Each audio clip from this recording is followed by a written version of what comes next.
ఈయన మీద కోపం పెంచుకొని ఆంజనేయ స్వామి వారి మీద ఆయన వీపు మీద ఒక్క దెబ్బ వేసిందండి. ఏమండి, సాధారణంగా ఎంత సౌమ్యుడైనటువంటి వాడికి కూడా ఏదన్నా కించిత్ అపకారం జరిగితే కొంచెం బాధపడతారు, కొంచెం కోపం వస్తుంది. కాబట్టి హనుమ ఏం చేశారు, తన యొక్క బుద్ధి కుశలతను ఉపయోగించి,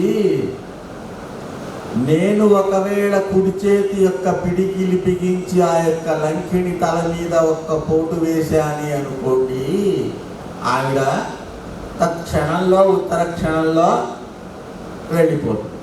అలా చేయకూడదు.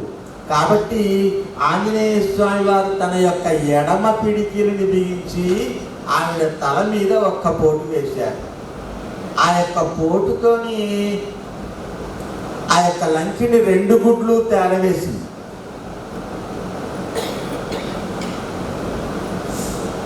కింద పడిపోయింది.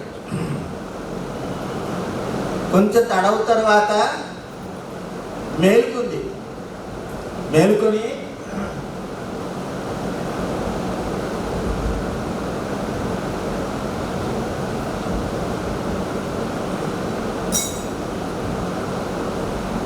ఆంజనేయ స్వామి వారితో ఈ విధంగా అంటుందండి లంకిని,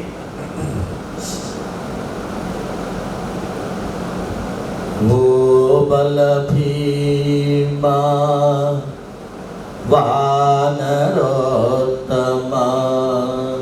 ఓ మహాత్మా మనింపుమా, ఇంతకాలముగా లంకను కాచితి, నేటికి నీచే ఓటమెదిగితిని,